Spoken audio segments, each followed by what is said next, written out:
দোকানের শাটারে বিদ্যুৎস্পৃষ্ট হয়ে মৃত্যু হলো এক যুবকের। ঘটনাটি ঘটেছে হাওড়া জেলার আমতা থানা এলাকায়। আমতা থানা এলাকায় সোমবার এই দুর্ঘটনাটি ঘটে। জানা গিয়েছে সোমবার একটি দোকানের সামনে বসেছিলেন এক যুবক। এরপরে শাটারের থেকে বিদ্যুৎস্পৃষ্ট হয়ে হঠাৎ করেই তড়িতাহত হন ওই যুবক। ঘটনাস্থলেই তার মৃত্যু হয়। পুলিশ সূত্রে জানা গিয়েছে মৃত ওই যুবকের নাম শেখ শাহিন।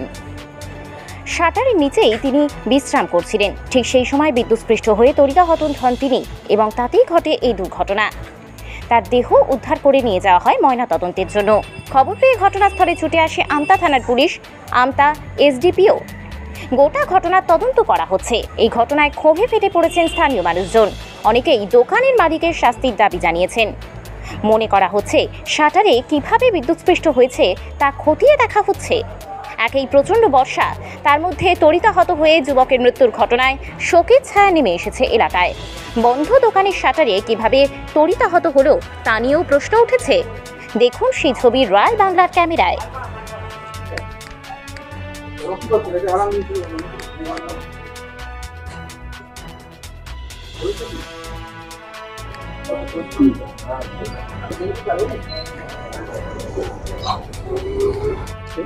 আজকে বলতে আমরা তো বাড়িতে ছিলাম, খবর এলো বাড়ি দিলেন যে এরকম পাড়ার ছেলে একটা এরকম ইলেকট্রিক শর্টকে মারা গেছে আমাদের খসমান মোড়ে।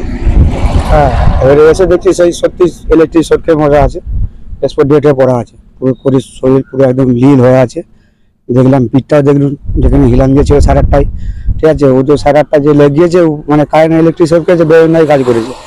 হ্যাঁ, ও যে রাস্তার ধারে ধরে আরো তো লোক মানুষ এসে যদি বর্ষাকালে এই বর্ষার মধ্যে যদি হয়ে থাকে আরো যদি নামটা যে মারা গেছে তার নাম সাইল, ওই খসনানি, আমাদের খসনানি বাড়ি। দোকানের নাম ওই তো লেখাই আছে দোকানে। কি নাম দোকানের? পাল মেডিকেল। আপনাদের এখন মূলত কি দাবি? আমাদের দাবি হচ্ছে ছেলেটা যে এরকম বেরোনায় যে এরকম শর্ট খেয়ে গেছে, ঠিক আছে, ও একটা কোনো বন্দোবস্ত করে পাড়ার লোক বলেছে, আইনের মধ্যে বলেছে পাড়ার লোক যাবে বলছে। কেন এই ধরনের দোকানে করা ছিল ইলেকট্রিক্যাল লাইন? এটা সেটা তো আমি বলতে পারছি না কেন ওরা, সেটা মনের ব্যাপার সেটা, ঠিক আছে। একবার গত বছরে আবার কি হয়েছিল সেটা নিয়ে মানে ইলেকট্রিক শর্ট করে রেখেছিল, কিন্তু যেটা করেছে তার খারাপ করেছে। ঘটনাটা দুটো 1:30 নাগাদ করেছে। পুলিশ আছে? হ্যাঁ, পুলিশও আছে, ছিল পুলিশ তো। আর 3টে পুলিশ ঢুকলো, লোকে পুলিশ লাশটাকে নিয়ে গেল পোস্টমর্টম করাতে। হ্যাঁ, সেখানে যান আমার বাড়ি খসমান, আমার নাম সাদ্দাম। কি হয়েছিল? এখানে এই যে দোকানের লাইন দিয়ে রেখেছিল, আচ্ছা, ছেলেটা এসে এখানে হিলান দিয়ে শুয়েছিল, স্যাটারে হাত দিয়েছিল, সেটাকে লাইন লেগে যায়। কিছুদিন 2-1 বছর আগে ওর দোকানে চুরি হয়েছিল। আচ্ছা, ঠিক আছে, অর্থাৎ কি ওষুধ দোকানে চুরি যেটা হয় এটা হয় নাম মিথ্যেও বলতে পারে, সত্যি ওটা তো আবার ছিলাম না, জানি না। তো এখন ধরো এই লাইনটা ছেলেটাকে লাগলো, বাই চান্স বৃষ্টি হতে পারে, বৃষ্টিটা মানুষ তো দোকানে যাবেই, আমার তো মানুষকেও লাগতে পারে। তো প্রশাসনের কাছে একটাই আবেদন আছে, আর যেটা যে করার পারিশনাল দোকানওয়ালাকে যেমন আমার করার যা প্রশাসন যেটা করবে ওটাই মেনে নেওয়া যাবে। আমার নাম মঈনুদ্দিন। কি চাইছেন?